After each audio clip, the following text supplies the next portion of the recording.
Neat ఫలితాలలో ఎప్పుడైనా top place Shri చైతన్యదే. Open కేటగిరీలో ఆల్ ఇండియా ఫస్ట్ ర్యాంకుతో పాటు 3, 9, 16, 19, 20 ఒక్క శ్రీ చైతన్యవే.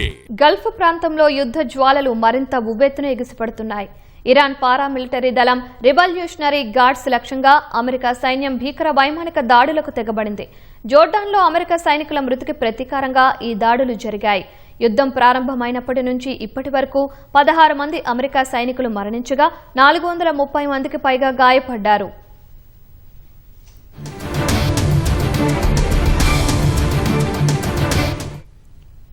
జోర్డాన్లోని అమెరికా సైనిక స్థావరంపై ఇరాన్ జరిపిన దాడిలో 2 అమెరికా సైనికులు ప్రాణాలు కోల్పోగా 4 ఆసుపత్రి పాలయ్యారు.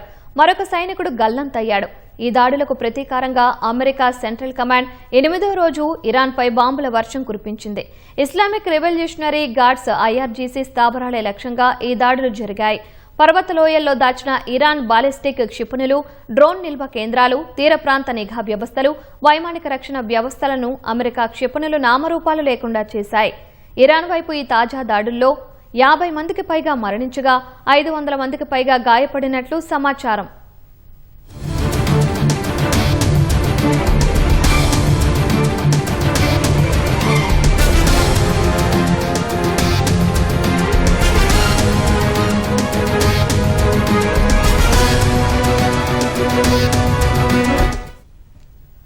అమెరికా దాడులకు ప్రతిగా ఇరాన్ పొరుగున ఉన్న గల్ఫ్ దేశాలను టార్గెట్ చేస్తోంది.